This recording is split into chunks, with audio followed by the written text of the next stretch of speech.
గారు అధిష్టానం పరిధిలో ఉంది, నా పరిధిలో కాదు.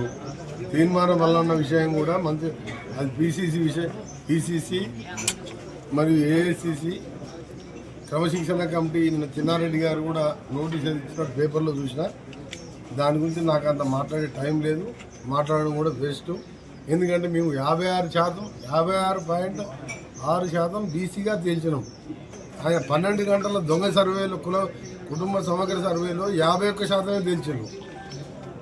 దాన్ని మాట్లాడరు. ఇదంతా రాజకీయంలో వాళ్ళు ఏదో వాళ్ళ ఉనికిని మేము ఉన్నామని తెలుసుకుంటానికి అట్లా మాట్లాడతారు తప్ప ఇంత ట్రాన్స్పరెంట్గా చేసిన భారతదేశం లేదని చెప్పి పార్లమెంట్ సాక్షిగా మా రాహుల్ గాంధీ గారు చెప్పింది. ఇంకేం మాట్లాడతాం? మేమందరం క్యాబినెట్లో కులంకషంగా ప్రతి మీటింగ్లో అన్ని సబ్జెక్టులున్నా ఈ దాని మీదనే 14 నెలలకెళ్ళి వర్కౌట్ చేస్తున్నాం. ఈ అనగానే బలహీన వర్గాలని రాజకీయంగా ఆర్థికంగా అన్ని రంగాల్లో పైకి తీసుకురావాలనేది మా లక్ష్యం. తెలంగాణ వచ్చింది కూడా దానికోసమే, సామాజిక తెలంగాణ కోసమే వచ్చింది. ఇది ఆత్మగౌరవ తెలంగాణ కోసమే. వాళ్ళలాగా నలుగురిని వాళ్ళ కుటుంబ సభ్యులు పెట్టుకొని పాలిస్తానికి కాదు. ఇది మీరు చూడండి రాబో కాలంలో ఏం జరుగుతుందో. మీ పార్టీ ఎమ్మెల్సీ ఇప్పుడు మన రాష్ట్రం ఈ విధంగా చేసింది.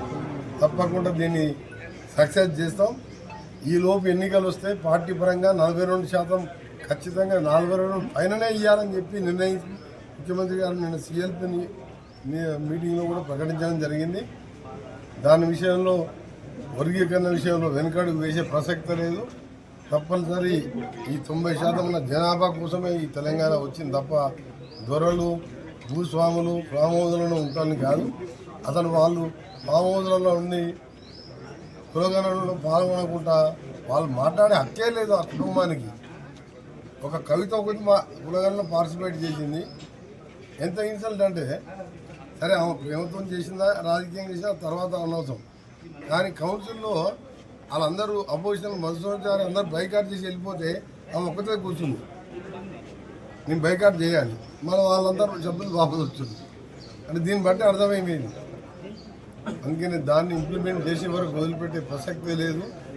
ఎన్నికలు ఎప్పుడు వచ్చినా 42% పైనే ఇస్తాం. కాంగ్రెస్ పార్టీని గెలిపించాలని ప్రజలకు కూడా మీరు తెలుసు. మీ ఆధార బాధరాగా చేసి 7 గంటలు 12 గంటలలో సర్వే ముగించేసి పక్కకు పడేయలే, బయట పెట్టాం. ఇది ఈ వర్గం ఇంత, ఈ వర్గం ఇంత, ఈ వర్గం ఇంత. వర్గీకరణలో 9% మాదిగల కానీ 1 వేలకు కానీ పాయింట్ పెట్టాం. కనుక ఇది ఒక చారిత్రాత్మక తెలంగాణ ఈ 2 విషయాలలో దేశంలోనే చరిత్ర సృష్టించింది. ఈ 2 కూడా ఇంప్లిమెంట్ అవుతాయి. ముఖ్యమంత్రి